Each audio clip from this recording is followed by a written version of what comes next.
Woho, kembali lagi bersama Mimin di channel Anime Viral. Garo adalah karakter villain di dunia One Punch Man. Dia adalah mantan murid bela diri dari Silver Fang. Dia juga sangat membenci para pahlawan sampai-sampai melawan dan mengalahkan mereka satu persatu. Garo juga sangat berambisi untuk menjadi seorang monster yang membuatnya semakin kuat dari setiap pertempuran yang ia hadapi. Tapi andai semua itu tidak terjadi, andai Garo malah memilih untuk menjadi seorang hero, kira-kira cerita hidupnya bakal seperti apa? Oh ya, sekedar mengingatkan aja, video ini hanyalah teori menurut Mimin pribadi yang didukung oleh fakta-fakta yang sudah ada ya. Oke lanjut. Nah, di video kali ini kita akan membahas apa jadinya jika Garo menjadi seorang pahlawan. Kira-kira bisa sekuat apa? Penasaran? Mari kita bahas. Jika melihat keadaan sekarang, kemungkinan Garo berpindah haluan dari seorang kriminal monster menjadi seorang pahlawan memang terdengar sangat mustahil. Kemungkinannya bisa jadi cuma 1% saja. Baik dari asosiasi pahlawan yang menolaknya karena kelakuan buruk yang sudah Garo lakukan sejauh ini, terlebih memburu banyak pahlawan, dan dari pihak Garo sendiri yang memiliki sifat sangat membenci para pahlawan. Namun, andai Garo belum seperti sekarang, lebih tepatnya saat dia masih berguru kepada Silver Fang dan dia memiliki keinginan menjadi seorang pahlawan, besar kemungkinan dia akan diterima karena nama baik yang telah dimiliki oleh Silver Fang dan Garo sendiri adalah salah satu murid terbaiknya. Jika kita lihat dari segi pengalaman bertarungnya selama ini, Garo memiliki potensi besar untuk menjadi seorang pahlawan kelas S, atau bahkan bisa jadi lebih dari itu. Kemampuan bela dirinya yang bisa melampaui gurunya sendiri, si Silver Fang, dan kemampuan beradaptasi dalam setiap musuh yang ia lawan membuatnya menjadi salah satu dari segelintir karakter di One Punch Man yang memiliki potensi gila di masa depan. Jika di masa lalu saat Garo masih berguru kepada Silver Fang lalu mendaftarkan diri menjadi pahlawan, kalau kita lihat dari kemampuan bertarung yang saat itu, besar kemungkinan dia akan diterima menjadi pahlawan, namun masih di jajaran kelas B. Akan tetapi jika Garo mendaftarkan diri menjadi pahlawan di waktu sekarang, Mimin tidak ragu-ragu menyebut Garo bisa langsung masuk ke jajaran pahlawan kelas S. Sedangkan untuk peringkatnya dimulai dari peringkat yang terendah ya, yaitu 17.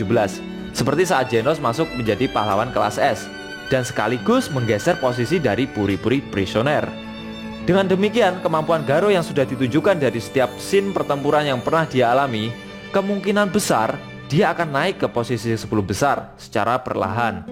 Kenapa demikian? Seperti yang kita tahu, Garo semakin bertambah kuat saat dia mempelajari gaya bertarung musuh yang ia hadapi. Tapi berbeda cerita kalau musuh yang ia lawan adalah monster.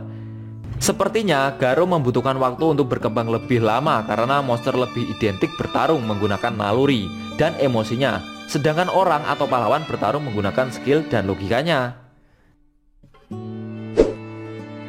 Namun akan berbeda cerita kalau Garo memiliki ambisi besar untuk menjadi seorang pahlawan, seperti saat dia berambisi untuk menjadi seorang monster. Dengan kekuatan fisiknya yang terbilang cukup kuat dipadukan dengan ilmu bela diri yang ia miliki, besar kemungkinan dia akan bisa menembus batas kemampuannya dan menjadi karakter hero yang sangat kuat. Dampaknya membuat peringkatnya di kelas S menjadi cepat naik. Mimin tidak akan ragu mengatakan kalau Garo bisa menjadi pahlawan kelas S peringkat kedua dan menggeser Tatsumaki. Kalau ada yang tanya, loh kok nanggung nggak peringkat 1 sekalian?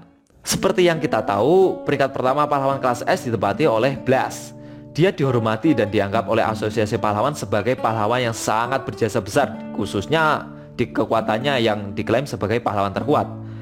Jadi akan cukup mustahil untuk menggeser posisi dari Blast itu sendiri.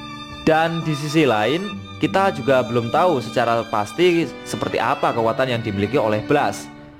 Membayangkan Garo menjadi pahlawan kelas S, berkontribusi besar, membela keadilan, dan bekerja sama dengan para pahlawan lain bertarung melawan monster, sungguh akan menjadi hal yang sangat menarik.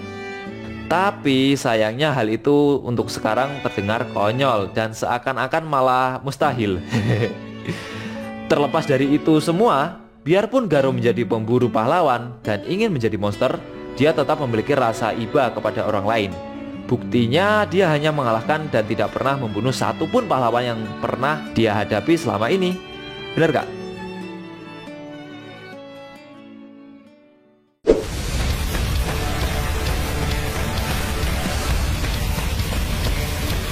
Oke guys, itu tadi pembahasan teori atau teori gila buatan Mimin ya.